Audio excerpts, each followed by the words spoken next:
What's up, everybody? Man, it's your boy, Mr.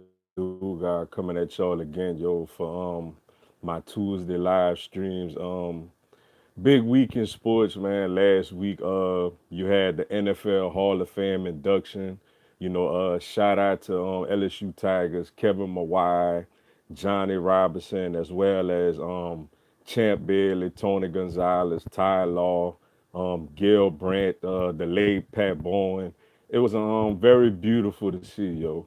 You had the NFL players reveal a top 100 players. Very interesting, man. It lets you know that some of the players like some players more than others. As you had guys like Drew Brees ranked higher than Patrick Mahomes. Not to say Drew Brees didn't have a really good year, but I mean, come on, man. Patrick Mahomes had 50 touchdowns and 5,000 yards passing, and they put Brees ahead of him, yo.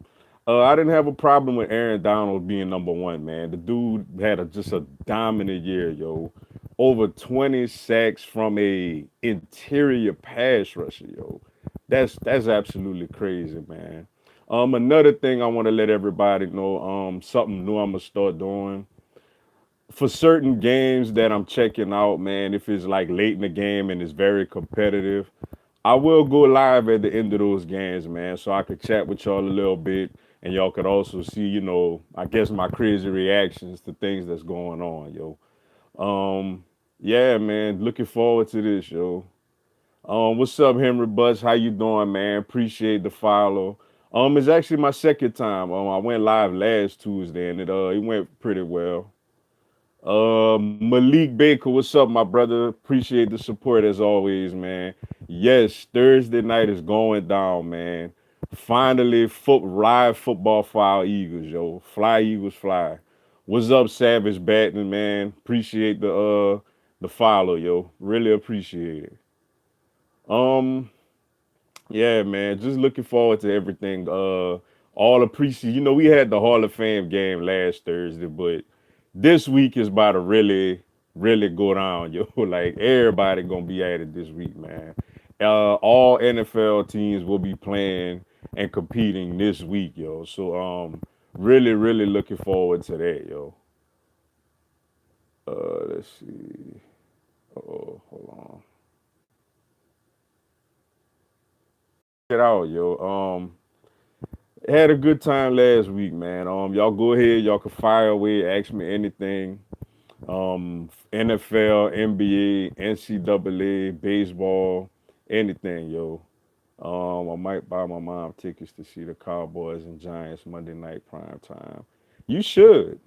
You should, man. It's a rivalry game. Dallas, especially if, there's talk now that Ezekiel Elliott says he will not play if he doesn't have a new contract, yo. How about that? Like Elliott says he will not play if he don't have a new contract, yo. But if he does play, man, you got Elliott versus Barkley, man. That's an entertaining game to check out, man. Y'all should check it out, yo. But first of all, how everybody doing today on this Tuesday? It's raining over here on my end, man. Raining pretty hard. Hopefully the lights don't go out while I'm streaming this live, yo. But yeah, man. Preseason football this Thursday for every team out there this week. For my Eagles, man, I'm definitely looking forward to the rookies. Like the Miles Sanders, man. I've been hearing he's been tearing it up in training camp, yo. Really looking forward to seeing what he could do in a live game action. Also JJ Arcega Whiteside, man. Really looking forward to seeing what that young man could do out there, as he's basically an Alshon Jeffrey clone. So and of course our left tackle, man. Andre Dillon. Want to see how he look out there. Just really excited, man, to see some live football for a change, yo. Yeah, man, just really looking forward to preseason action this week, and not just the Eagles. You got first round draft picks like Kyler Murray, Nick Bosa, you know all those, the big Daniel Jones, with the New York Giants. Um, it's a lot of guys out there, man, that's gonna be making their debuts, yo. So really looking forward to it, man. Really looking forward to not just watching the Eagles, but watching everybody else also in these preseason games coming up this week, yo. Um, yeah, man. Also I will be doing a Big 12, ACC and SEC preview video later on, right before the season start, yo. John Smith, what's going on, man? Appreciate the follow. And I don't disrespect the Titans, man. I just call it how I think it is, man. Granted, they had a good season, almost made the playoffs last year. Um, the year before they made it to the divisional round. I'm just not a believer in Marcus Mariota, man. It's nothing about him that really jumps off the screen and says, "Oh, okay, this guy could be an elite quarterback." Derrick Henry, he's okay, but he's a physical runner. He's not much of a pass receiver. Defensively, they're okay. They're okay, especially in the front. They have a solid offensive line. But, I'm not really a big believer in the receivers like that. So, I mean, we'll see, yo. Josh Allen, linebacker for the Jaguars. Yeah, that dude is a monster, man. Really looking for the Eagles actually play the Jaguars next week. So I'm really looking forward to that. Got us going up against Nick Foles. Shout out to the NFL schedule makers for that, yo. Let's see. What's up, Brandon Reese? Appreciate you tuning in, my brother. Which college and NFL team has something to prove this year, in your opinion? NFL team, man. That's a great question, yo. NFL team, I guess you could say, I guess you could say the Saints, man. I think they're gonna be the team, with the biggest chip on their shoulder, because of how everything ended in the NFC Championship game, with them feeling like what I dare call they would to the Super Bowl, but win a Super Bowl. So they're a team that I feel like they got a lot to prove. My Eagles feel like they got a lot to prove because particularly not just the Eagles, but Carson Wentz. He's been hearing all this backlash. Oh, he can't stay healthy. The Eagles should have kept Nick Foles. So, that's a team that also. In college, man, with the most to prove, man, you got a team like Michigan, with Urban Meyer out of there now. So yeah, they feel like they finally got a chance in the Big Ten. I still like Ohio State to win the Big Ten. With all that talent over there with Justin Fields and Dobbins and all those guys. But I think Michigan is a team that feel like they got something to prove. And I mean, I guess you could say Alabama, man, even though they're gonna be up there every year, but they got their butts kicked against Clemson, man. And they up there talking smack, saying that Georgia was better and all kind of other stuff. So they feel like they got something to prove, also, yo. Yeah, I can't wait till the Eagles play Nick Foles too, man. I feel like the NFL schedule makers are extremely petty for that, by the way. The man just left, ain't even been gone, what, 6 months, and it's like, oh yeah, you gonna play the Eagles. The only thing could have make it more petty is if they would have put the game in Philly. But I mean, but nevertheless, man, it's gonna be good to see Nick out there, man. I'm happy for Nick Foles. He deserves an opportunity to be a starting quarterback on a NFL team. And granted, it ain't a real game, so but I'm looking forward to it, yo. What's David? What's up, man? David, appreciate the file. Appreciate you tuning in, yo. What is your prediction on the Saints win-loss record in 2019? Good question, man. They got a tough schedule. Atlanta. I think Atlanta is gonna really push them for the NFC South this year. I do got the Saints winning the NFC South though. Uh, let's see. Let me see. They got at the Rams. Of course, they got the division games. They may split with Atlanta. Carolina, I guess they could sweep Carolina, and Tampa Bay gives them trouble, man. They may split with Tampa, yo. That's two losses. They got the Bears on the road. That may be a third. Let's see, Jacksonville on the road. Yeah, Tennessee on the road. Um, I think the Saints could go like 12 and 4, 11 and 5, man. I think 12-4, 11-5 is like a record I could see the Saints going this year. But watch Atlanta, man. Atlanta is loaded. Atlanta is healthy. I feel like they got something. That's a team there. Another team, to answer the question that guy feel like they got a lot to prove. They had a lot of injuries last year, yo. A whole lot of injuries, and they healthy. So, but I think the Saints could go like 11-5, 12-4 though. Let's see. I'm happy for. Yeah, I miss Nick Foles too, man. But you can't pay two quarterbacks.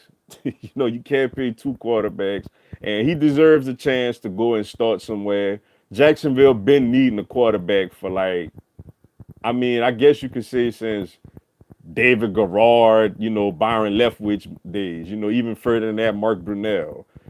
Blake Bortles had that one good year where he put up a whole lot of yards and a lot of statistics, but it was all in garbage time when they was losing like 28-0. So, and that he made people believe us, and then off he goes, though. And it's funny that Jacksonville's defense was so good. As bad as Bortles was, they still had a chance to get to the Super Bowl. Had a double-digit lead against Brady on the road, man. That's amazing, yo. I think Jacksonville is a team that could sneak up on people this year too, yo. What is your record for the Cowboys? Let's see. Do you think my Cowboys will make it to the playoffs in the 2019-2020 season? Um, First off, before I even get into that question, I just gotta be honest. For all the Cowboy fans out there, I don't like y'all. I can't stand y'all. I personally hope y'all don't pay Ezekiel Elliott. In all seriousness, Dallas got a good team, man. Dallas got a really good team. Dallas got a loaded roster. As far as records are concerned, I think they can make the playoffs. Obviously, I do think my Eagles will win the NFC East, but I think Dallas definitely could be a wild card team, man. I think Dallas could go like 10-6, 10-6, 11-5 this year. But they need Ezekiel Elliott over there. There's talks that if Elliott doesn't get a new contract, he will not show up. Like he'll miss the season. Without Elliott, Dallas will go like 6-10, 7-9, yo. But if Elliott is there, they could make a run and they could make the playoffs, yo. They got a good team. They got a really good roster, yo. What's up, Patricia Wellborn? Appreciate you tuning in. Chop on as always. Hold on, let's see. Hey, Mr. Dugas, what do you think about Houston Astros pickup of Greinke? Ooh, that was big time. And Smoke says their starters are better than the Braves trio, Glavin, Maddox, and Smoke. I don't agree with him. I don't agree with them being better than the Braves trio. Like, I mean, that was a legendary trio. I mean, all three of those guys, ain't all three of them in the Hall of Fame? I mean, it's amazing we only won one World Series in the 90s, man, with that dominant of a pitching staff, yo. Um, I mean, I guess he just got caught up in the moment, but Greinke is a huge pickup for the Houston Astros. I think the Astros are coming out of the American League, yo. Um, they already had good pitching already, but adding Greinke over there. Now, granted, they did give up a lot. They gave up a lot of their top prospects, but they going all in, man. They just won a World Series 2 years ago. They was in the ALCS last year. They got a great lineup, man. And shout out to my boy Alex Bregman over there, former LSU Tiger. Correa, and Altuve, all those guys, man. That's a dangerous team. And when you add Greinke to that rotation, yeah, I think the Astros are now the favorites to come out of the American League. But as far as them being better than the Braves trio, nah, man. Like, nah. That was legendary, yo. That was a legendary Glavin, Maddox, Smokes. Nah, you don't get no better than that, yo. Like, I guess Smokes was just, I don't know, I guess he was being humble, because if he'd have came out and been like, oh, our trio was better, people would have looked at him sideways. So I guess he was just being humble. But it is nevertheless a really good trio that Houston has over there now. And I think it definitely puts them over the Yankees. Because let's face it, the Yankees, they got a great lineup, but the Yankees don't have any pitching. Like any pitching whatsoever, yo. So that's a big time pickup for the Astros getting Greinke.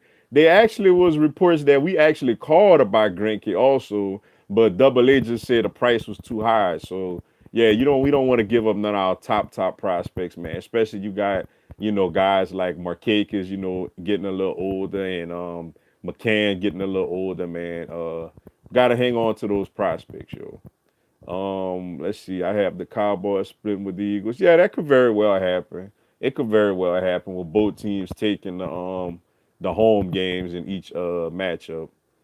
Let's see. Chase Wilcox, 123. What's going on, man? Appreciate you tuning into the live feed, yo.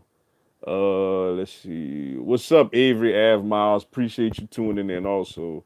What is your honest opinion about my Saints? Are we Super Bowl bound or what? The Saints definitely are Super Bowl bound, yo. I mean, they very well are. Like the thing that worries me with them if I was a Saints fan, I think Mark Ingram will be a huge loss, and I also think Max Unger will be a huge loss. Um, the physicality on the interior of that team. I mean, Latavius Murray isn't garbage. Now, I do like their pickup of Jacquez Rogers. He's a good, solid little physical running back, yo. But they definitely Super Bowl bound, man. When you got Drew Brees, Michael Thomas, Alvin Kamara, Cam Jordan, Mario Davis, Lattimore, and Sean Payton, they got a chance to make it to the Super Bowl. Now, I don't think they're as good as they were last year, but it's not always the most talented team that wins. It's the team that's playing the best at the right time. So they definitely are in the mix, to be one of those teams that can, get it done, yo. Who you think will be going to the Super Bowl? My honest opinion, man, I know it's gonna sound real biased. I like my Eagles, just because I feel like we have the deepest team in the NFC. But granted, it's gonna be hard. There's other teams, like I mentioned, the Saints. Dallas has a real shot. Obviously the Rams. And in the AFC, man, I mean, you look at the Patriots, obviously, but I like the Colts, man. I like what the Indianapolis Colts been doing over there. I like their offensive line. They just pick up Dante Foreman. Oh, I was very surprised that Houston had cut him. Yo, that just really caught me off guard. He could be a physical back to go along with Naheem Hines. They pass catching back and Marlon Mack. Devin Funches with T.Y. Hilton, Eric Ebron, Jack Doyle, Justin Houston. Darius Leonard, yo, I like the Colts, man. I'd say Eagles coach if I had to best. Ying Yang, I know I'm probably saying your name wrong, but appreciate you checking out the live feed, yo. Black Spider, what's going on? Appreciate you checking out the live feed. Let's see. What will the Heat do next season? I think the Heat will make the playoffs. I think we'll be like a somewhere around a fifth or a sixth seed. Obviously we're not quite better than a team like Milwaukee or Philly or Indiana or Boston or well Brooklyn don't have Durant, but they're still a pretty good team. I think the Heat will be a fifth or sixth seed, man, and get in the playoffs, man, and just continue to grow and hopefully end up getting one of these big time free agents in the next year or two, yo. Marquise W, what's going on, man? Appreciate you checking out the live feed from practice today. Do you think that Dougie P will play Carson on Thursday? I don't think he will. I think he holds him out. It's he don't need to be out there now. I think he'll get a couple of series next week against Jacksonville, and I think he'll play a good bit. When we go up against Baltimore. But I think he'll keep him out. I think that's the smart thing to do. Let's see what Sudfeld and Cody Kessler could do out there Thursday, man. I don't think we should play Wentz at all, yo. BB Black Time, what's up, man? Appreciate you checking out the live feed. Who wins the AFC West? I think the LA Chargers, man. The LA Chargers are loaded, yo. That's another team you got to keep an eye out on in the AFC. They are extremely loaded. Now that Melvin Gordon situation is a little dicey, yo. It looks like they don't want to pay him. It looks like they don't want to pay him what he's asking for. I seen that Houston may actually call him and see if they could get a trade with the Chargers for Melvin Gordon. But if they could get Melvin Gordon signed and get Melvin Gordon in camp, I like the Chargers in the division. But obviously, the Chiefs gonna be pretty doggone tough also, yo, with Andy Reid and Mahomes out there. What's up, Brian Dennis Stadium? Appreciate you checking out the live feed and following my channel, yo. Let's see. Haven't you noticed lately that we're going to 10 innings a bunch in a row and almost did last night? Yeah, that is crazy, man. We should have went to 10 innings last night. Oh man, that guy just smacked that ball last night for Minnesota, man. My goodness, man, he just smashed that ball, man. And it was unfortunate because Chris Martin was pitching really well, yo. Chris Martin was pitching really well. He kind of, the guy before him kind of got a lucky bloop single to left field, and then this guy just came up and just mashed the ball, man. We gotta score more runs. We gotta score more runs. I actually don't think our pitching has been bad. I'm very interested to see how Fulton Nevis does tonight by coming back from AAA. But we got to score more runs, man, because I actually think our starting pitching has been decent. We got to get at least 5 to 6 runs, man, especially going up against a team like Minnesota. Let's see. Brian Dacey, what's good, man? Appreciate you checking out the video. Appreciate that, Lamar, yo. Appreciate it. Let's see. I watch all your NFL videos. I'm an Eagles fan. Appreciate the love, man. Appreciate the love, yo. Fly, Eagles, fly. We really got a shot to get things done this year, yo. Who wins? Yeah, I got the Chargers, man. Winning the AFC West. But I do think the Chiefs gonna make it interesting. I just think the Chargers, they're just so talented, man. The Chiefs got talent too, but I really like the Chargers team on both sides of the ball. But they got to get Melvin Gordon in there, yo. If Harbaugh gets tombstone by Ohio State again, he would need 24-hour protection. Hey, you may be right, man. Harbaugh sure been running his mouth a lot lately, yo. If he don't beat Michigan this year, those people in Ann Arbor are really gonna start letting them have it, yo. They really, cause last year that was just embarrassing. Now a couple of years ago it was a controversial call. JT Barrett, did he get the first? Was he short? They gave him the first. They lost in overtime. But last year, man, they just got ran clean out of Ohio, out of Columbus, man. But yeah, this their year. This their year to do something. Ohio State is, got a brand new quarterback, a brand new coach. They get them at home in the big house. This their year to do something. I still like Ohio State, but this, if Michigan gonna do it, this the year for them to do it, yo. And you right, man. If Harbaugh don't win this, my goodness, man, he may never ever beat Ohio State, yo. Let's see what team Jay Ajayi is playing with this year. That's a great question.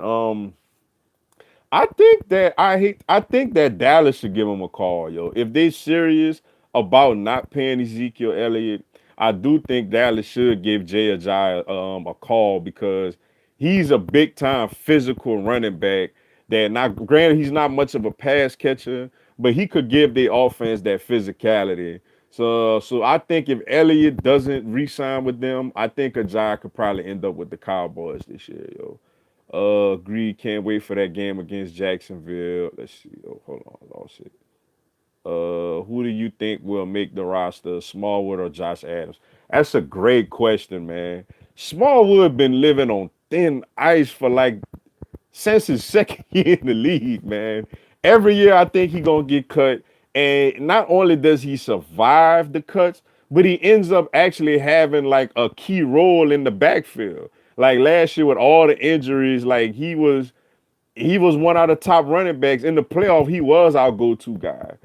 Uh, that's a great question, man. I would probably say Smallwood over Josh Adams simply because, now, granted, Smallwood isn't as physical as Josh Adams, but he's a little better at holding on to the ball, and he gives you a little bit in the pass game. Even though I've seen that they've been trying to use Josh Adams as a receiver more in training camp, I just think Smallwood, especially with his experience in the offense and the fact that he's been playing a lot, for this team the last couple of years, I think Smallwood would beat out Josh Adams for a roster spot. But they're gonna probably keep Josh Adams on the practice squad though. Mr. Dugas, we need cornerbacks and linebackers. We haven't had any since Andy Reid was our coach. I think we go 11-5, 12-4 at best if we stay healthy. The funny thing, man, is we came into the training camp very deep at corner, probably the deepest at corner that we ever been. And then we had injuries. Jalen Mills is. I don't know what's up with Jalen Mills, man. I'm not a huge fan of him anyway, even though he is an LSU Tiger. But I don't know, man. Like this seems like a real foot issue with him, and not Crevon LeBlanc is down, man. That one really stings, man, because I love the way he plays in the slot, and now we got Orlando Scandrick out there, man. Who I mean, I don't know, he ain't all that. Let's just be honest. But linebackers, man, Kamer Grugier Hill was a big loss. Not so much as far as in the rotation in the 4-3 alignment, but really on special teams, man. He's like one of our best special teams players. But hopefully, guys like Nathan Garrett could step up. What's this guy we got from was it LB Fort we got from Pittsburgh? We still got Nigel out there, we got Zach Brown now. So hopefully those guys could step up. But yeah, we're a little thinner at those positions that we would like to be, yo. What is your ideal college national championship matchup and Super Bowl matchup? Well, college matchup, the matchup that would just really make headlines for everybody, like everybody would be Alabama versus Oklahoma to see Jalen Hurts go up against Tua in a national championship. I guess that would be like real must see TV for a national championship game. And as far as a Super Bowl, that's a good one. I guess I'll go with.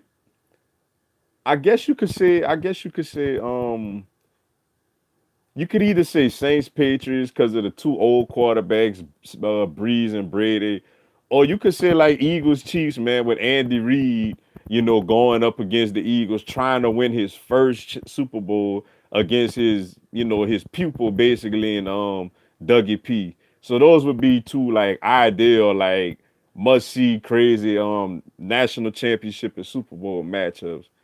Let's see. Do you think LSU can finally beat Alabama this year and advance to the national championship game? Man, if we don't do it this year, I don't know when we will, yo, to be honest.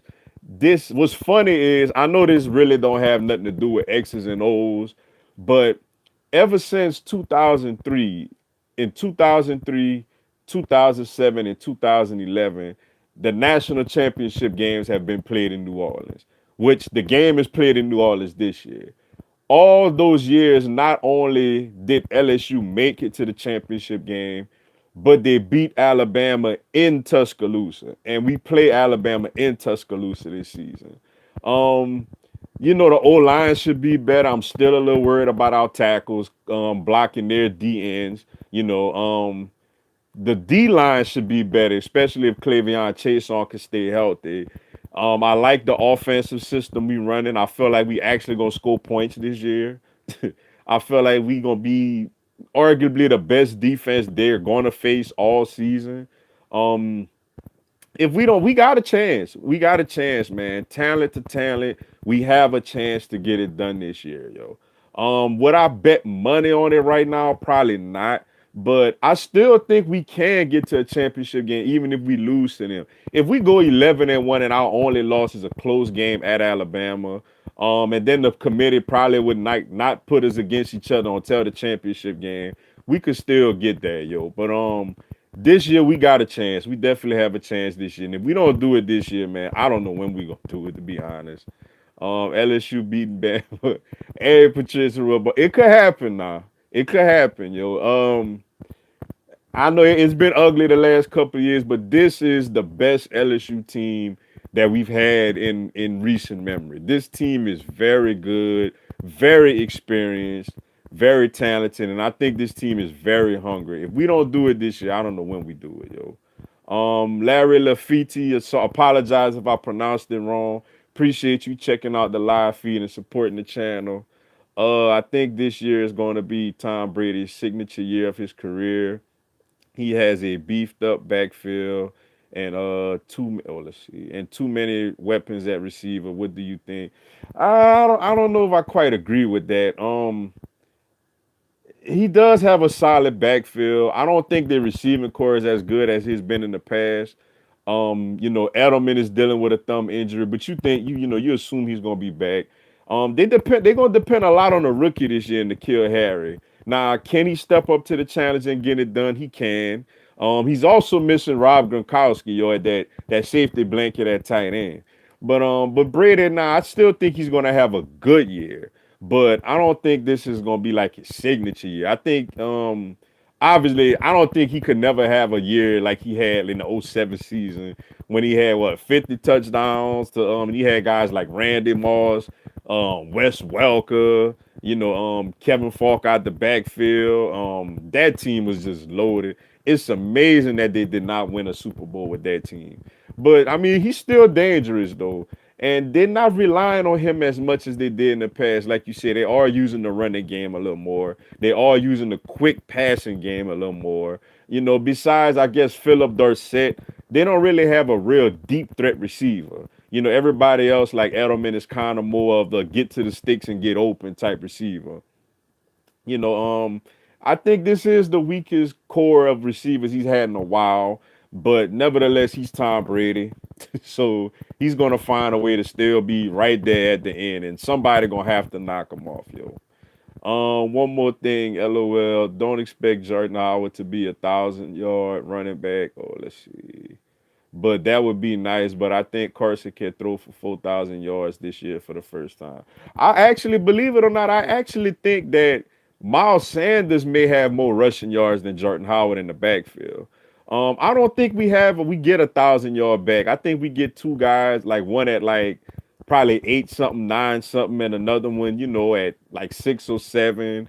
This is a committee. So we're not gonna have just one guy going out there and really getting it done. But I definitely do agree that Carson could definitely throw for 4,000 yards this year. I mean, the weapons he has, man. Just when Alshon, Deshaun Jackson, Nelson Aguilar, I mean, Zach Ertz, Dallas Goedert, Darren Sproles out of the backfield, the offensive line we have, my goodness, man. This team is loaded, man. We just gotta put it together, but this team is loaded, yo.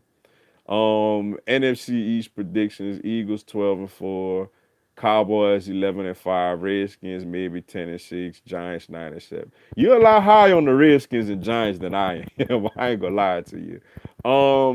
The Giants, man, I don't know. Saquon Barkley is amazing. And they got better weapons than people give them credit for. If Sterling Shepard come back healthy, and if Gordon Tate beats this appeal, and even if he don't beat it, he will eventually be back out there on the field. Evan Ingram is back healthy. And they got, some decent play. I think the Giants could be a little better than people think, but I don't think the Redskins be as good as people think, man. I know they got some good guys on defense, but I don't think they have enough weapons to throw for Haskins or Keenum or McCoy, whoever they throw out there, to throw the ball to, yo. And Jordan Howard, I mean, people talk about Wentz being injury prone. I mean, this guy here just, I don't know. And it's unfortunate because he's a real talent at tight end. But I agree. I can see the Eagles 12-4, Cowboys 11-5. Brandon smoking. I mean, I ain't the man. I know my man ain't smoking none of that, But I mean, he just believe in the Giants and Redskins a little more than we do, man. But I mean, they NFC's teams. You'll see, man. That's only if Wentz stays healthy. Yes, Wentz has to stay healthy. If Wentz is not healthy this year, obviously, like we not Sudfeld isn't Nick Foles. You know what I'm saying? So, but I do like the fact that I love the fact that we have Wentz as the head quarterback with no veterans behind him because it puts the pressure on him to stay healthy, to go out there and get it done. Everything like we gave him the money. Nick Foles is gone. It's all on you. You have to stay healthy, yo. If he don't stay healthy, we keeping our eggs in this basket. We put weapons around him. Everything is set up for him to make a real sincere run. So he has to stay healthy, yo. What's up, Cowboy X Factor, man? Appreciate you tuning into the live feed and following the channel, man. Definitely appreciate it, yo. This shit, Brett Favre coming back. Man, it wouldn't surprise me, man, with that fool there, but I don't know, but nah, he did say they asked him, yo, Brett, what finally made you decide to retire after all those years? And Brett said, you know what I noticed after all these years of playing football? I finally decided that I don't like getting hit. So yeah, old Brett done, man. But Brett is still out there doing it, man. That's crazy, yo. Um, Irish Panther, what's going on? Appreciate it, man. Appreciate you tuning into the live feed and checking out the channel. Let's see. Do you think Maurice Jones-Drew was right for saying the Panthers are being slept on this year? They are being slept on. Obviously, and I'll give it to I kind of sleeping on them a little bit too, to be honest. Because I'm so caught up on the Saints and the Falcons because I think those are like the two teams that a lot of people think are going to battle for the NFC South, including myself. But if I mean, last year Cam, they were 6-2. They were 6-2 before who was it? TJ Watt just destroyed Cam Newton's shoulder. And they got a good team. The NFC South is a deep division, yo. The NFC as a whole is deep, man. It's a lot of good teams that's going to be fighting, for wild card spots. Yeah, if Cam Newton, if his shoulder is all right, and I love Christian McCaffrey out back there in the backfield. I think DJ Moore is ready to step in and you know, be a bigger threat at the wide receiver position. I think that's part of the reason they let Funches go, for him and Samuels, to get more reps. And they also got the veteran Chris Hogan over there, Gerald McCall on the D line. I'm a little, I like Dante Jackson, obviously former LSU Tiger. But they did lose Thomas Davis also. That's a big loss to go inside of Luke Kuechly, yo. I think they're all being slept on a little bit this year, man. But honestly, I do think the Saints and Falcons are a little better than them this year. But we'll see, yo. We'll see. Cam Newton is an MVP in this league. If he stay healthy, he definitely could, make some noise and push everything going, yo. What's up, tongue twisted there. What's up, Roll Tide World Mother and Wide? Appreciate the follow, yo. Appreciate you supporting the channel, yo. Let's see. In your fandom, have you ever cried over a sporting event? That's a great question, and yes, I have. Yes, I have cried over sporting events, man. Let's see the hurtful Eagles when the Eagles lost to the Patriots in the 04-05 Super Bowl. I had trouble sleeping. I was devastated. I took that loss pretty hard. Let's see. Whenever the Miami Heat lost to the Detroit Pistons in Game 7 of the Eastern Conference Finals in 2005, I took that one hard. LSU in the 07-08 season when we lost to Arkansas. That one hurted a lot because at the time we thought that ended our chances at a national championship. But then everything just went crazy where you had West Virginia losing and Missouri losing and everybody we needed to lose lost, and we got in the championship game as a two-loss team. So yeah, those losses really stung. Besides that, nah, like some just agitated me and made me upset. Like the LSU Alabama 21-0 championship game. That was just so bad I wouldn't even hurt. I was just disappointed and mad.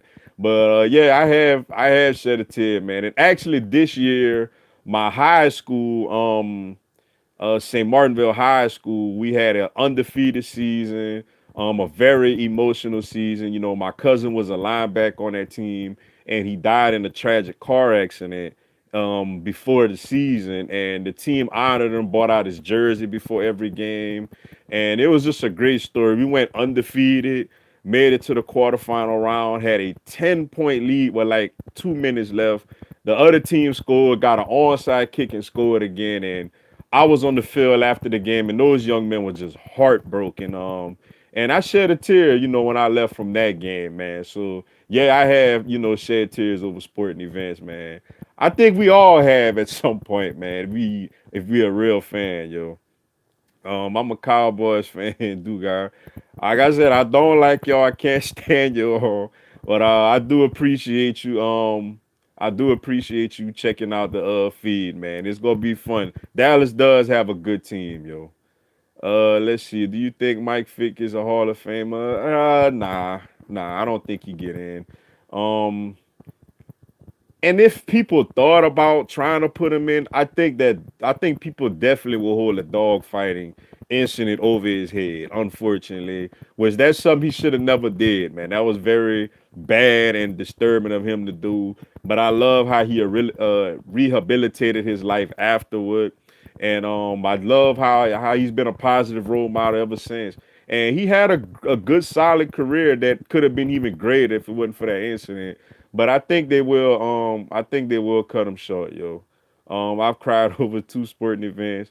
So did you cry? Oh, you know what? I was so busy thinking about losses. You absolutely I did. I cried like a baby when the Eagles won the Super Bowl. When you mentioned cried, I was so busy thinking about heartbreaking losses that I didn't think about monumental wins. And yes, like I cried like a baby when the Eagles beat the Patriots and won the Super Bowl. Just dealing with, friends of mine who just would make fun of me how the Eagles never won a Super Bowl and would laugh, ha ha, they never gonna do it.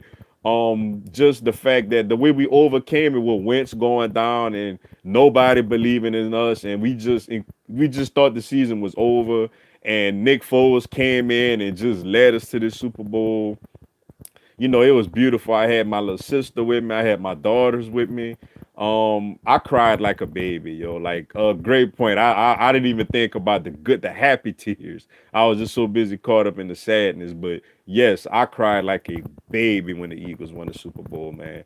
That's a lifetime moment I'ma always remember, yo. Ain't nothing like seeing your team win their first championship. I hope we win a lot more.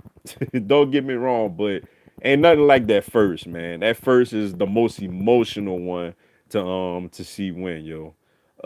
Dude, as I cried when my Cowboys lost to the Seahawks in the 2017 Week 16, 21 to 12.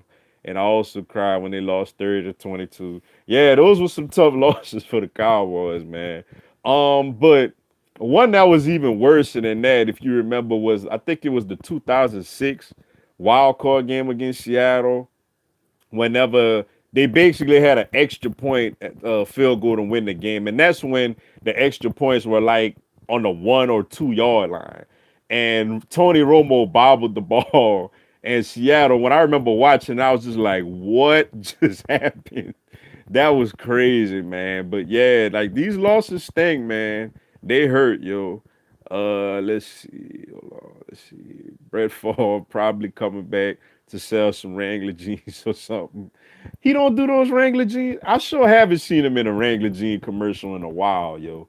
Um, yeah, that's pretty funny that I don't see him on those commercials no more, man. But I don't know if many people still really rocking Wrangler like that. I don't know. I don't really wear them, so I mean, I don't know if other people really still wearing them or not. But yeah, he still should do those Wrangler commercials and the ones with the sleeve.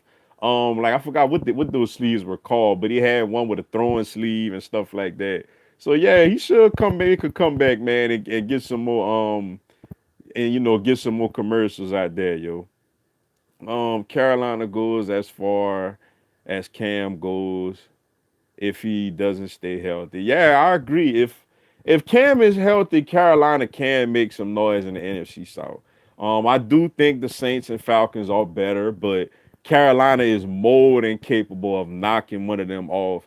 If Cam gets hot in that defense, plays well, led by Luke Kuechly. What are your thoughts on the NFL top 100? I feel like they hit a home run on certain players and whiffed on others. I completely agree, man. Um, I think they got it right putting Aaron Donald number one. I was just super furious that Carson Wentz was 96. Now, granted, he was injured. He didn't play every game, but 96, I mean, come on, man. Um, Cam Newton, I thought at 87 was a little disrespectful, yo. I didn't think that, with all respect to Saints fans, just being honest here, I didn't think Drew Brees should have been higher than Patrick Mahomes. And I didn't think Alvin Kamara should have been higher than Saquon Barkley and Ezekiel Elliott. Um, yeah, with some players like them putting Donald number one, I thought was great because he was the most dominant player in the NFL this year. But I felt like Patrick Mahomes should have been number two, man. I mean, come on, he was the MVP. He had over 5,000 yards passing, 50 touchdowns. How is he not number two? Like, I mean, Breeze had a really good year, man, but Mahomes was the MVP for a reason, yo. Yeah, some of them, they got spot on. I agree, and some of them, they just really just like they played favorites, basically. Let's see. Name your top three teams you'll love to see LSU visit in the future. Great question. I think we actually do have a home and home with Clemson coming up in the next. I forgot what year it is, but I would love for us to play a game at their Death version of Death Valley. We could finally put this Death Valley, nonsense to bed. I would love to see us play a game at Clemson. Um, another place I like to see us visit. Um, let's see. I would like to see us play at the Coliseum. I would love to see us take on USC. So we could also put that 2003 split national championship nonsense to bed, you know. And another place I would like to see us play at, let's see. Um, I guess I would have to say that's a great question. Let's see, Clemson definitely. USC definitely. And I'll say the big house in Michigan. I like to see us go up there. I think that would be a festive atmosphere. They got a lot of people over there. It's called the Big House for a reason. So those are the three places. Clemson's version of Dead Valley, the Coliseum at USC, and yeah, and the Big House in Michigan are three places that we normally wouldn't get to visit that I love to see us visit, yo. Let's see. How do you feel when ESPN predicted? Oh, I was furious. I mean, come on. That's one thing to pick us to lose to Alabama. Okay, I get it. Like, I mean, the diehardest of us LSU fans, which I am a diehard LSU fan, we can't, even though we feel in our heart we got a shot to beat Alabama this year, we can't get mad if people pick us to lose that game. But Mississippi State on the road, man, with no Dan Mullen, no Ty Grantham over there. Nah, man. like, nah. And those players they lost on defense in the first round of the draft, like that was just, I felt like they'd have done better picking us to lose to Texas. Which I wouldn't agree with that neither, but I would have understand it, us going in an unfamiliar, scenery on the road against a top 10 type of team, it would have made more sense. But to say we gonna lose to Mississippi State on the road with, like I said, no Dan Mullen over there, no Ty Grantham. I mean, that I guess they just felt like we just got to give them a loss. We can't have them going 11-1 and two SEC teams in the playoffs. So we got to give them a loss somewhere, I guess. Yeah, that was absolutely ridiculous. Mudfoot 21, what's up? Appreciate you checking out the live feed and supporting the channel. I really appreciate it. Let's see. What's up, Mr. Duga? How do you think Drew Brees will be this year?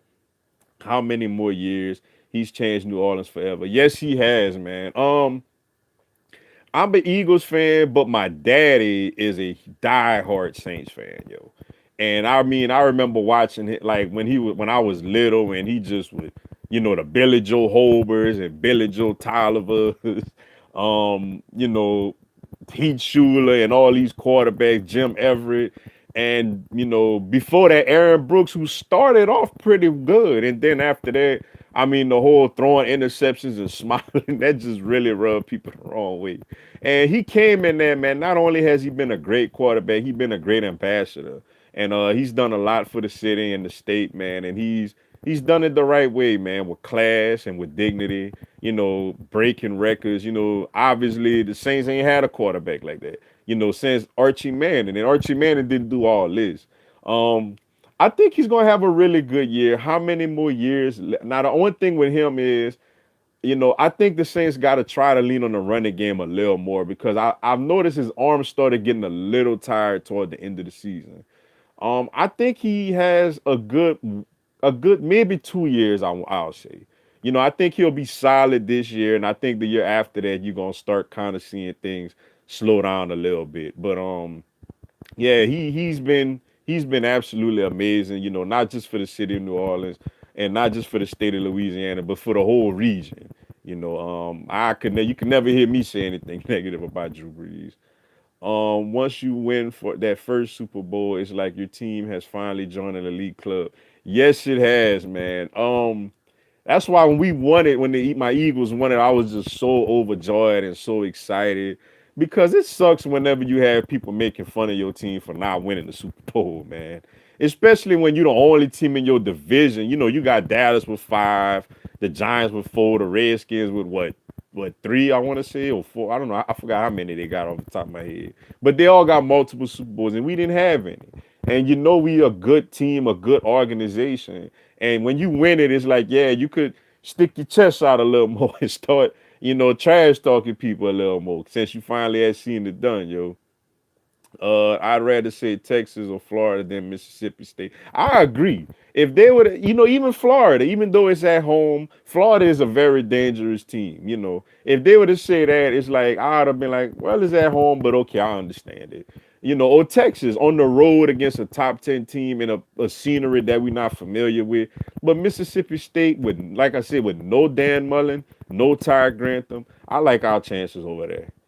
LSU is defensive back university. Yes, we are. DBU. Dante Jackson, Greedy Williams, Patrick Peterson, Tyron Matthew, Eric Reed. Yes, yes, yes. And watch out for Grant Delpit this year. And also we got Jamal Adams out there doing his thing with the Jets too. But Grant Delpit is, the next in line. He's going to be the number one defensive player probably in the country this year. That guy is amazing. He's like he reminds me a lot of young Earl Thomas, yo. But yes, LSU is DBU, and that's something we very proud to claim. Let's see which NFL coach should be on the hot seat at this point. That's a great question. A lot of them that was on the hot seat got let go, like Marvin Luke. How did Marvin keep that job that long? Like, I mean, I don't understand. How can you be at your job for like, what he was there, 16, 18 years, and they finally decided to fire him? That was crazy, yo. But coaches on the hot seat, let's see. You gotta look at a guy like I can't say Mike. I would say Mike Tomlin, but I can't. I think he get a little bit of a pass this year with Brown and Bell not being there. But they've been a little disappointing. I can't say Andy Reid because obviously they great over there. Um, that's a great question. Uh, let's see. Through each division, that's a tough one. I guess the only coach I could think of really, I guess I would probably say like maybe a Ron Rivera. I guess. With the Panthers, maybe they may get a little tired of him if they don't have a productive year this season. Another team. Let's see. Mm, I don't know. That's that's pretty much all the coaches that was on the hot seat got fired last year. I think everybody else that's there. I think they earned the right from their organization to at least get another year. And a lot of the other coaches, they kind of they still kind of starting out. We always hear like Jason Garrett is on the hot seat if Dallas underperforms, but I don't know. I just think Jerry Jones loves him, and I don't think Jerry Jones will let him go. I guess Ron Rivera is the only coach at the top of my mind that kind of been at his team for a little while, that has expectations and keep falling up short. So I guess I'll go with Ron Rivera if I say the NFL coach that I think is probably on the hot seat. What's up, Jeff Mullen? Appreciate you checking out the live feed and supporting the channel. I really appreciate that. Let's see what's good, Mr. Duga. I think if the O line and D line improve, LSU can make it to the playoffs. How far do you think the Braves are going this year in the playoffs? I definitely agree with that. The O line, I can't wait to see Cardell Thomas at guard. That's the player besides obviously the running backs, and Derek Stingley Jr. That's the player, the freshman that I really can't wait to see play because he'll bring a physicality and a mauling type of presence to this offensive line. I am a little concerned about the tackles, man, but they are experienced, so you would think they'll be a little better. I think the D line will be better this year. With Clavion Chase on coming back around the edge, and you got the young freshmen in there, Syka. Rashard Lawrence is back and just ready to make things happen this year. Faiko. I think we better this year, yo. And I definitely agree. I think we got a real shot to make the playoffs this year. And as far as the Braves, uh, I say this year right now, I'll have to say NLCS. I think we should win a divisional series. Whether it's against the Cardinals, Cubs, or Brewers, it looked like that's one of the three teams we're gonna be playing. The winner of the NL Central in the divisional round. Um, it depends, man. If the Nationals, a lot of people are hyping up the Nationals that if they get in as a wild card, win that wild card game, they think they're the team that got the best matchups to take down the Dodgers, especially in the short 5 game series with Scherzer, Strasburg, and Corbin going out there, which I kind of agree with that. But I definitely say NLCS. If we get to the NLCS, that's a step in the right direction. Obviously, I would love for us to beat the Dodgers, and I think we would have a shot to beat them. It's just the fact that we played them on the road, that they would have home field advantage, and they got those, Kershaw and Heave going out there. It would be tough, but I really would love for us to get it done. But I think if we get to the NLCS this year, I think it's been a good year because we got a lot of young talent. Like we'll be right back. Barring injury, we'll be right back. We gonna be a problem to deal with for years to come. And definitely with Acuna and Albies and Swanson and the young guys, Soroka, Freed, and the young guys we got in our farm system, we within the next few years, I definitely believe we should at least win one World Series.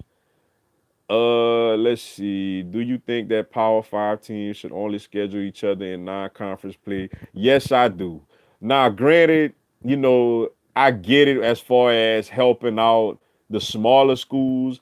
I think that what we should do is out of our 4 non-conference games, we could have one game where we help an in-state school, where say like a LSU plays like a Northwestern State or a UL Lafayette, UL Monroe, or somebody like that.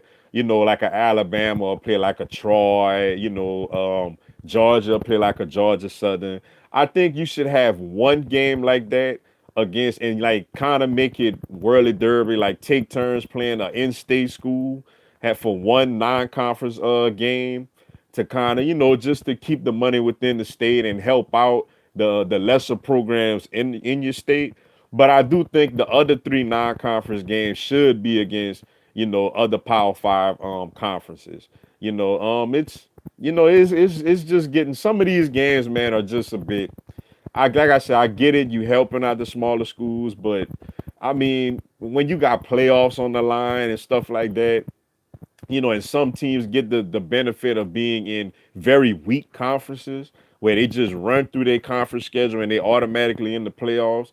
I definitely think that, you should be able to play 3 teams in Power Fives and one school in your state to try to give them a chance, to earn a little bit of money. Like maybe like Florida playing UCF or Florida State playing UCF or something like that. Yeah, that's definitely what I think should happen. Let's see. Think Michigan beats Ohio State this season? That's a great question. I don't. I don't. I think Ohio. They should. They should. Michigan should be favored in that game. But I still like Ohio State. I still like, even though they got an inexperienced coach, experienced head coach. He's been there as a coordinator. They got some talent over there, obviously. I just think Harbaugh I just think Ohio State is too much in his head. to get it done. The fact that he's still talking about Urban Meyer, even though the man ain't even there no more, I just think Ohio State is just too much in his head. And I think the Ohio State talent is going to go out there to Ann Arbor and pull out a competitive game. Now, obviously, it would not surprise me at all if Michigan won. If they're going to do it, this is the year for them to do it because they, like I said, no Urban Meyer there, and they get him at home. But I think Ohio State still gonna go over there and pull out a very competitive game. Justin Fields is a very talented quarterback now. It's just that Jake Fromm, man, I've never seen a guy in college beat out two quality quarterbacks. He beat out Jacob Eason and he beat out Justin Fields. Shout out to Jake Fromm for that. But Justin Fields is very talented. And but I think Ohio State gonna go up there and get it done. I swear if we play UGA and they try to do another fake field goal punt, I'm gonna be pissed off. Shows no respect, especially early on in the game. No, it's not just you. Because when they played us, when they came to LSU, and early in the game, the first drive we went down and we kicked the field goal to take a 3-0 lead.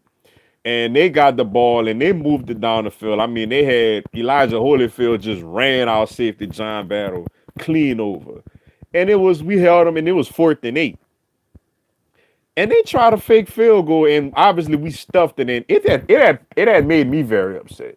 And I remember just looking at them like, who do they think they are? Like they just came in with this arrogance, like we the big bad Georgia, and we feel like we gonna blow you out. I'm like, yo, you in Death Valley.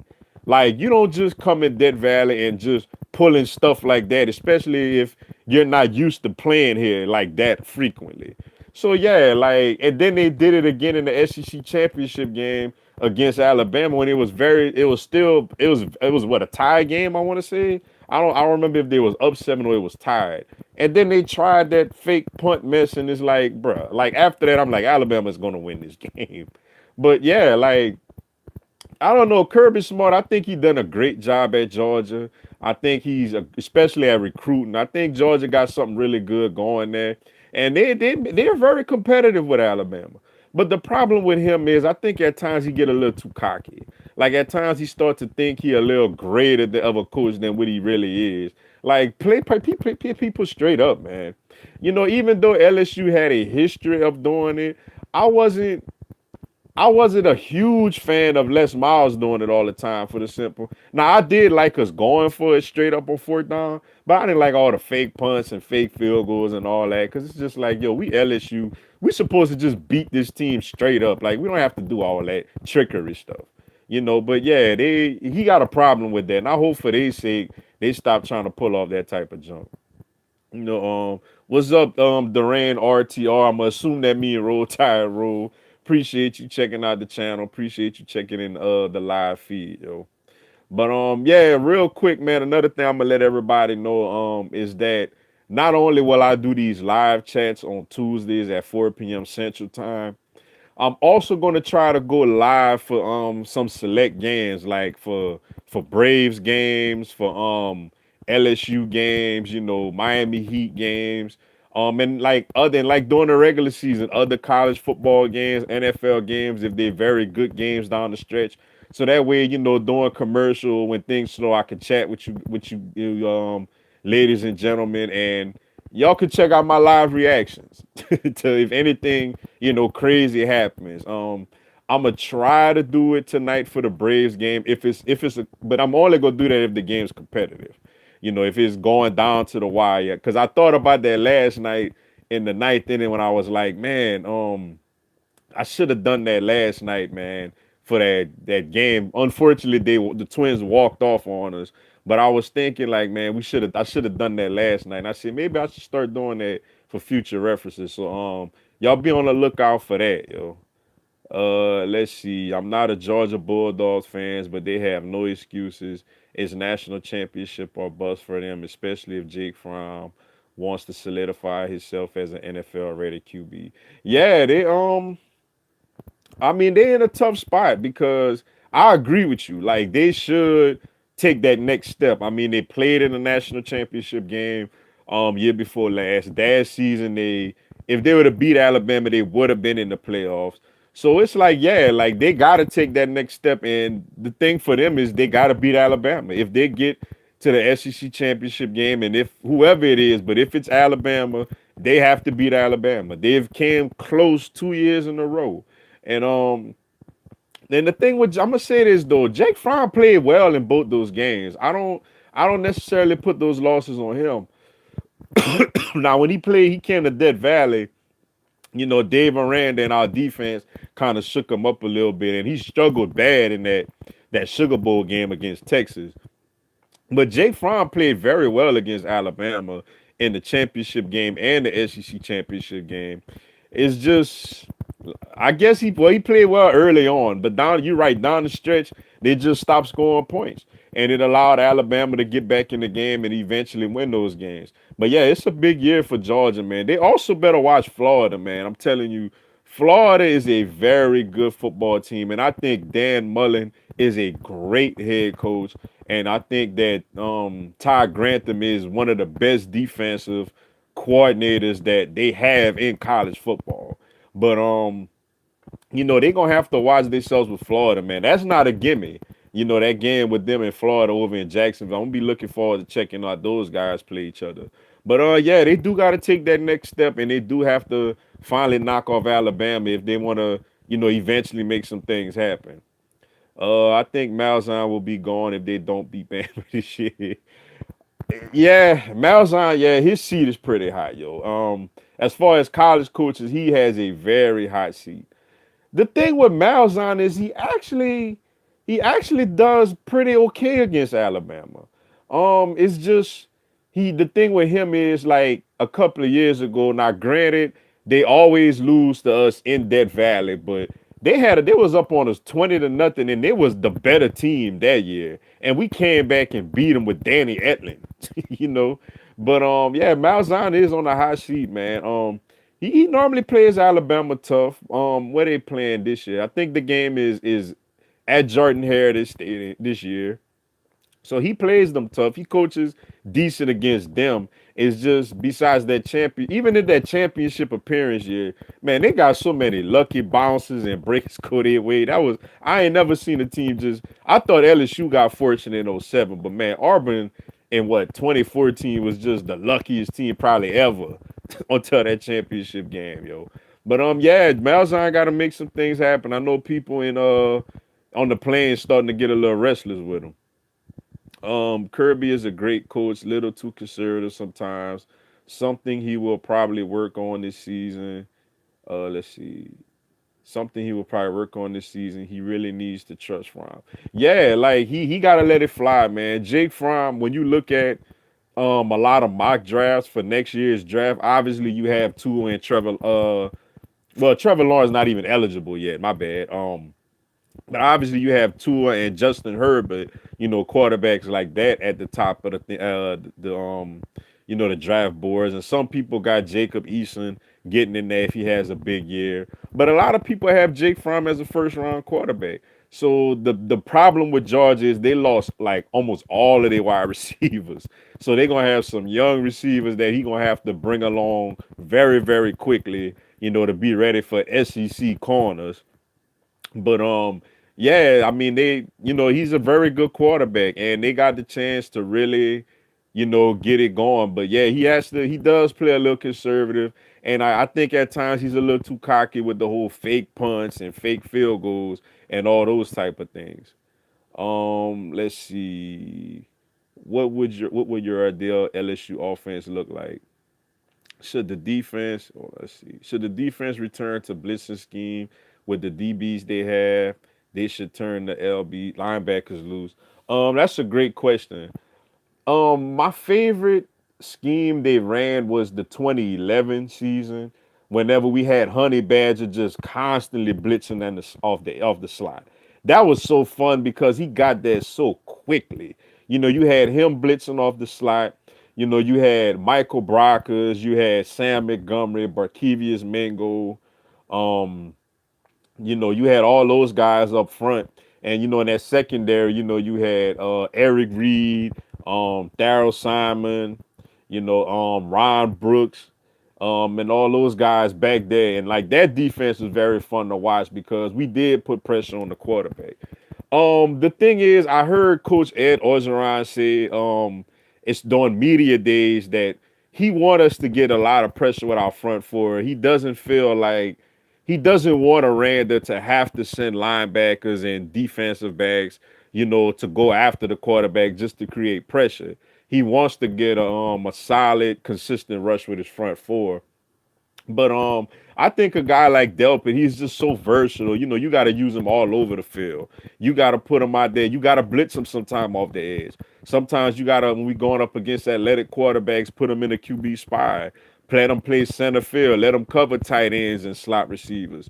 So I think that would be the ideal defense where it's like kind of like how my Eagles use Malcolm Jenkins like as like a hybrid player. Just since he's so talented, just line him up everywhere. But I see what Coach O's saying because this is a very, very talented secondary that you feel like can hold up.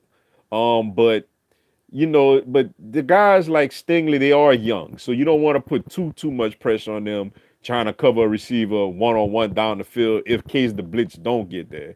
But I like the type of defense I like is blitzing corners off the edge, yo. For all the talk about Gus Malzahn, let's see, possibly losing his job these last 2 years. If he does lose his job, Auburn better have a good backup plan at the end of the day. You know what? That's a great point, Brandon Reese, because a lot of times, we do say, oh, we got to get rid of this coach and this coach has to go. But, coaches don't just grow on trees, especially coaches better than the one you had before. I think Coach O is doing a good job, but I was one of the ones that was like ready for Les Miles to go. I'm not gonna lie. Like I just got tired of the offense. I got tired of just everything. It was time for a change. But Coach O wasn't the ideal hire for us at first. We knew the team played hard and well for him, when he was the interim coach, but he wasn't the ideal coach and hire. Just like for Georgia, when they let Mark Richt go, at first I was kind of like, I don't know about Kirby Smart, man. He ain't really been a head coach like that. And maybe and a lot of the defensive plays and schemes, you feel like comes from Nick Saban, but he's done a great job over there. So with Auburn has a very unique offense. And I think Auburn will have a very good defense this year. I mean, that defensive front Auburn going to have this year is probably the best defensive front in all of college football. And the thing is, offensively, I think they're gonna be starting a true freshman quarterback this year. So he has the offensive scheme to move the ball. It's just at times when his offense becomes predictable. But yeah, you're right as far as if Malzahn does get fired, they gotta have a good backup plan. But at the same time, Malzahn do gotta get it done, man. In the SEC, especially when you're dealing with Alabama, it's expectations. Especially at schools like LSU and Auburn, and eventually even with Texas A&M and Jimbo. Jimbo kind of had an okay year. He's putting together great recruiting classes. If Jimbo don't start beating Alabama soon at Texas A&M, people gonna be kind of questioning him also. So yeah, Malzahn, he is on the hot seat, but if Auburn does let him go, if he underachieves, you're right. They do have to have a good backup plan and ready to take him on. Let's see. Am I crazy to think the Hawks can push for? Oh, let's see. For an 8 seed this year, we have a solid roster. Nah, you're not crazy at all. Like, what's up with Vince Carter, man? Why Vince Carter just don't want to call it quits? I mean, I'm I don't know. I did see he did break a record by he's gonna be the longest tenured, I think, NBA player in history in his 22nd seed. But now the Hawks got a very good young team, man, with Trey Young and John Collins, Cam Reddish over there. Yeah, like they got a nice little young roster, DeAndre Hunter. They can be a 8 seed this year. Now will they be one? I don't know, but they definitely have a chance to push for an 8 seed this year.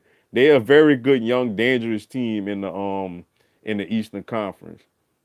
What's up, playoff skins? Appreciate you checking out the live feed and following the channel. Let's see. Who do you think the Eagles will take? Oh man, come on, man. That was a good one, man. You don't believe that yourself, man. Y'all got a better chance at the number one pick than the Eagles do. I tell you that much. Alabama has a decent. Oh, hold on. Oh, let's see. Alabama has a decent linebacker core, but they don't have the C.J. Mosleys, Reuben Fosters like they used to. But I think Markel Benton will have a monster. Let's see. Will have a monster sophomore year with Alabama this year. Yeah, I agree with that. Like they got Dylan Moses is a good linebacker. He's very talented. Louisiana kid. You know, he's pretty. And you're right. I don't think he's a CJ Mosley or a Reuben Foster, but he's a pretty good linebacker over there. Um, the thing with them, man, is that Nick Saban coaches those guys just so well that even when we feel like, because I, as an LSU fan, I fell victim to that. I'm like, okay, they lost this player and that player. Oh, we should be able to expose Alabama in this position this year. Then they got a young guy come out of nowhere. And he may even be better than the guy that just left. You know, you wait for like I remember like TJ Yeldon used to just kill LSU, man. And I couldn't wait for TJ Yeldon to leave Alabama. And then in comes what? They get a Heisman Trophy winner in Derrick Henry. So it's like, and he goes for like 200 yards on LSU. So I mean, the thing with them always getting number one recruiting classes, man, is that yeah, the guys may not be as good as the guy that just left, but they still gonna be pretty effective and pretty talented. You know, like Dylan Moses is gonna have a good year with that. Now he may not be a first round, a top of the first round draft pick. You know, even though he is actually projected to be there, but he gonna make plays for Alabama this year defensively. Let's see. In fairness of Gus Malzahn, unlike Jim Harbaugh, at least Malzahn has proven he can beat the biggest rival. That is a great point. And he don't run his mouth like Harbaugh do, man. Harbaugh is just tough to root for, man. Like I said, this year is their year. This year is their year to beat Ohio State. They get Ohio State in Ann Arbor. I mean, he can't ask for a better situation. Urban Meyer is gone. But the thing is, Ohio State still has that talent over there. And you're absolutely right. Malzahn has, Malzahn has played for a national championship game. And Harbaugh hasn't made the playoff yet. So, yeah, I definitely agree with that statement. Let's see. I think Shaheem Carter will have a breakout year for Alabama this season. He showed signs of greatness toward the end of last season. Yeah, he's a pretty good corner, man. All those guys, man. Him and what's his name? Patrick Surtain Jr. Yeah, those are some very talented guys, man. Savion Smith, he's gone, which I think he declared early and didn't even get drafted. You know, he kind of had a tough year for Alabama last year, as they did give up a little more deep balls than, especially in that national championship game. But those guys were young, man. Shaheem Carter, another one of our Louisiana guys that got away. But yeah, I agree with you. I think he's gonna have a really good year. Alabama just loaded, man. They loaded everywhere. If UGA didn't lose all those receivers, I would say Georgia running 100%. But all those receivers they lost, I think Florida does have a pretty good chance. Yes, Brian Dennis, I 100% agree. Don't Georgia shouldn't. I do like Georgia better because they're a little better, but man, they lost a lot of receivers, man. And Florida is very Dan Mullen is a great coach. I know a lot of people don't believe that because he hasn't won. Trust me, it's hard to win in football at Mississippi State. And he got that team in a New Year's Six bowl and a number one ranking at one point in the season. A few years ago when they had Prescott. They almost beat Alabama, a couple of years ago. They had Alabama on the ropes. It's very hard to win in football at Mississippi State. They don't have the facilities that, the LSUs and the Alabamas and the Auburn's have. But yeah, like I think that Dan Mullen is a great coach, man. I think he's a great coach. And Florida should be very excited to have him as their head coach. And I do think Florida has a great chance to knock off Georgia this year. I absolutely agree. All love. Yeah, it's all love, man. That you did make me laugh, though. I appreciate the laugh. Let's see. I have to say Florida is on the rise. Maybe 10, maybe win 10 games, but I just don't see them beating UGA. I think it will be a great game. That is one of my, SEC games that I have circled that I really want to watch. I think LSU has a bye that week. I think it's the week before LSU Alabama. That Florida Georgia game is a game that I am extremely excited to tune into. Um Georgia does have talent. Obviously, they very loaded, but that's just a great game, man. I guess if I had to bet, I would pick Georgia by the slightest of margins. But you right, Florida. I think Florida could really do some damage this year, yo. Dan, like I said, I know I've been saying it. Dan Mullen is a great coach, and Ty Grantham is a very good defensive coordinator. Who wins the Sun Belt Conference? I think UL takes it. Yeah, I agree. I do think UL wins the Sun Belt Conference this year. Billy Napier's done a really good job with that program, man.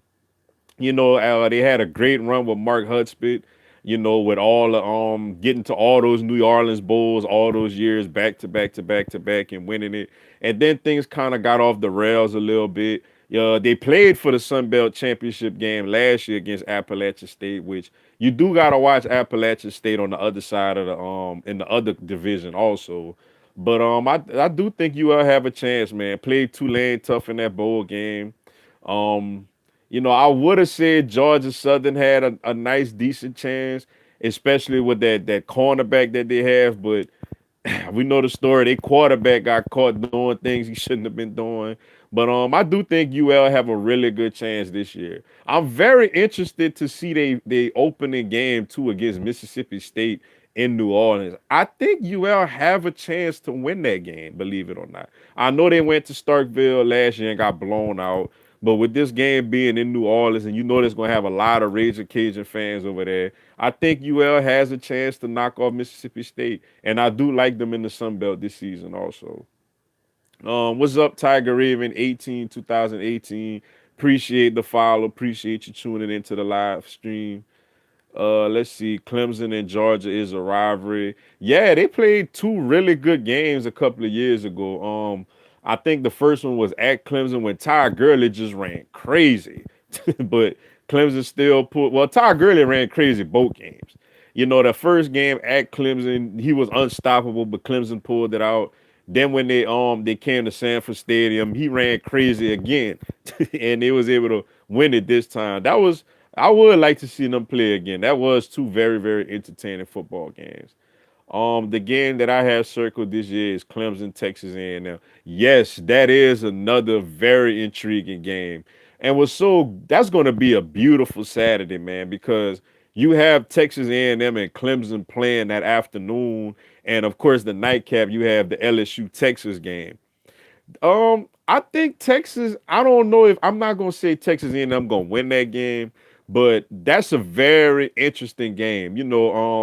They almost knocked them off last year at in College Station, but man, the thing that I worry with that game is not only is it on the road for A&M, but I know they got some big time recruits in the secondary, some young players. It's just that, man, that's a big time environment to throw out there against, on the road in that environment against that quarterback. But I guess I'll have to take Clemson in that game, but that is a very interesting game. Jimbo also used to going up against those guys from his days at Florida State. So, we're gonna see. I'm gonna be tuning into that game also. That's a great, appetizer for that LSU Texas game. When Clemson lost Taj Boyd a couple of years ago, I thought Clemson would be demolished in the ACC, but all of a sudden, Deshaun Watson comes in and help us win a national title. Yeah, man. Dabo Sweeney has done an amazing job at Clemson, cause they was really good with Taj Boyd, but obviously they didn't get over the hump. They would fall short to Florida State. And then Deshaun Watson came in and it was like, okay, this is like a once in a generation type of quarterback. But then here comes Trevor Sunshine Lawrence, and they right back on the national scene. Like Dabo is a guy that could get these great quarterbacks. You gotta believe that once Lawrence goes to the NFL, he's gonna come in with another one. So yeah, man. If I was like, yeah, for Clemson fans should be excited, man, because especially the ACC is really down right now, man. I mean, Clemson is just. I mean, I know Alabama's been winning in the SEC, but at least Alabama gets a little bit of competition here and there. But Clemson, I mean, ain't nobody in the ACC could really challenge Clemson right now. You thought Miami was coming back, and then, they fell apart, and now Mark Rick isn't even there. And Jimbo, could have go toe to toe with him a little bit, but now he's at A&M. So, I mean, yeah, Dabo got it going on, man. Clemson should win the ACC for the foreseeable future every year, pretty much. As for Clemson, they're going to smoke everyone in the ACC. Yeah, then Trevor Lawrence will at least be somewhere in the Heisman five. I agree. The ACC is very down. Um, like Willie Taggart got another coach on the high seat is Willie Taggart. I know it's just his second year, but Florida State has very high expectations over there. So Florida State got to really get it together. I'm just impressed on how much between NFL, college football, and MLB. I can't remember. Oh, hold on. I can't remember if I took meds this morning. Patricia Wilborn, I greatly appreciate that. Really appreciate it. I just love sports. I just absolutely love sports, and I could talk sports with y'all all day. And I hope you did take your meds this morning. It would be something to see Jimbo and A&M knock off Clemson. It would be something. It really would be something. I'm not brave enough to pick A&M to win that game, obviously, but I think A&M could score with them. I do think A&M will be able to score points on Clemson, and if they could get if they could like get a tip ball here or there and force a turnover, or probably get some pressure on Lawrence, A&M has a chance because I do believe with Kellen Mond and Jimbo calling the shots on that offense with those receivers they have, A&M could score some points on Clemson. And Clemson did lose a good bit of players to the draft last year in the NFL. Now, with like just like with Alabama, I know Clemson has some very talented players, ready to step in for those guys. But for like yeah, I think A&M could score on them. It's gonna be a high scoring game. What A&M has to do is find a way to slow down E10 in the running game just a little bit, and maybe get a couple of batted balls and tip balls to probably force a couple of. A&M has to win the turnover battle if they want to beat Clemson, and we take number one back. That'd be awesome. Yeah, it's kind of crazy seeing Alabama come into the year at number two. I ain't gonna lie to you, but hey, man, Clemson got it going on, yo. I may be delusional, but I want a rematch with Clemson. I'm pretty sure every Alabama want to see Clemson again. Just like every time you play somebody and you get beat, especially the way Alabama got beat, because Alabama don't usually get beat like that. When they get beat. So yeah, I'm sure they would love Alabama would love a rematch with Clemson, especially with all the trash talk that's going on between both schools right now. Clemson almost beat number one Florida State 2014 when Deshaun Watson was a backup QB. Yes, they did, yo. But wasn't I think, but I think Jameis Winston did Jameis Winston play in that game? I want to say I think Jameis was suspended that game though. Yeah, I think he did something like crazy where he yelled something in the cafeteria because I remember they was only suspending him for a half, and Jimbo had got a lot of heat behind that, and he decided like on the day of the game to just go ahead and suspend him the whole game. So yeah, Clemson almost pulled it off, but in fairness to Florida State, I think Jameis Winston did miss that game. I want to, if my memory serves me correct. I want to see a Clemson versus Ohio State rematch. That would be fun to watch. Last time we faced Ohio State, we smoked them like barbecue chicken. Yes, y'all did. Was it what 31-0? I want to say, in the playoffs a couple of years ago when JT Barrett just looked at bad that game, man. I remember like a lot of people were saying Ohio State should have never even got in the playoffs after watching that game. Yeah, it was a beat down. I remember that game. Me too. I want a revenge. I'm sure Alabama wants revenge with Clemson. Just like LSU wants to finally beat Alabama also, man. So when somebody beats you, man, you can't wait to get back at them. I honestly hope that Florida wins it. I love to play Florida in Atlanta. Florida has a really good shot. Let me say this, man. Florida has a really good shot to beat Georgia this year. And I'm not just saying this because I'm an LSU fan. I think LSU has a shot to give Alabama a real run this year also. This is the best. If LSU don't do it this year, I mean, I don't know when we going to do it, man. Honestly. Florida has a chance to really catch up with Georgia, man. Dan Mullen, I think, is doing an amazing job at Florida, and I think he's going to continue to do an amazing job. I can't wait. It's a lot of great college games I cannot wait to see this year. And that Georgia Florida game is one of them that I'm definitely can't wait to be tuned in for. It's not revenge, it's just to settle the score.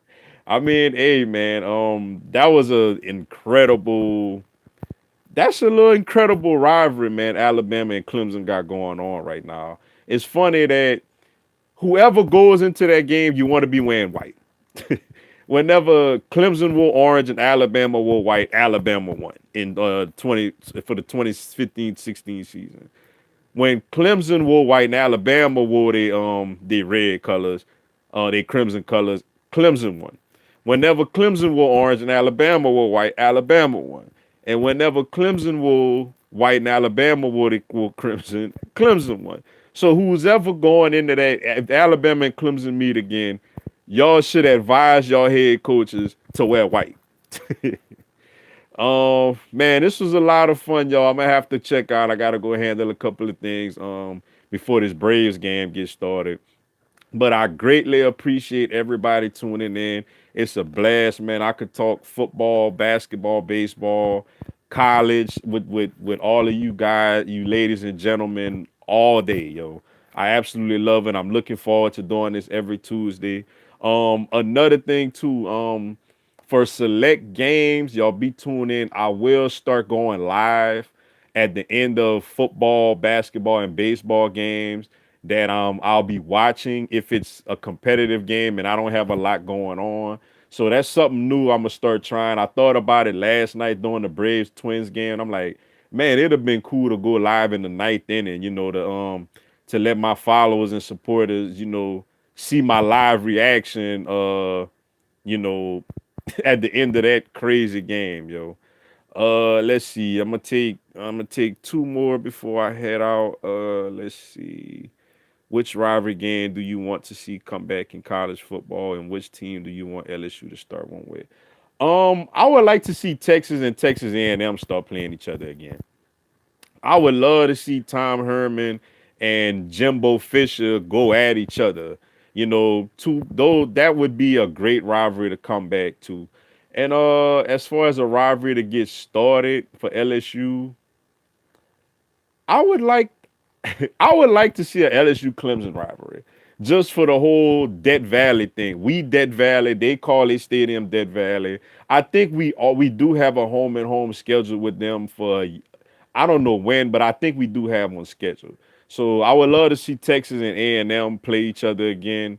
And I would love to see LSU go ahead and get a home get a rivalry with Clemson. Those million fan bases that was praying for us to lose is Clemson salad toast. Yeah, a lot of people did want Alabama to lose that game. I ain't gonna lie. Appreciate you subscribing to the channel, Dwayne. Appreciate it. Yes, I will keep that in mind. If it depends on what I got going on. Sometimes I record because I got a lot going on. But yeah, if I'm free and I'm watching the game in peace where there's no distractions, I definitely will try to go live, Brian Denny State. I definitely will. All right, y'all. That's it today for the live stream. I appreciate everybody checking it out. Um, 2025. Thanks so much, Tiger Raven 18. It's 2025, 2026. I knew they had a home and home schedule. I just didn't know which years. Thank you so much for clarifying that. But appreciate y'all checking out the live feed. Y'all check out the videos throughout the week.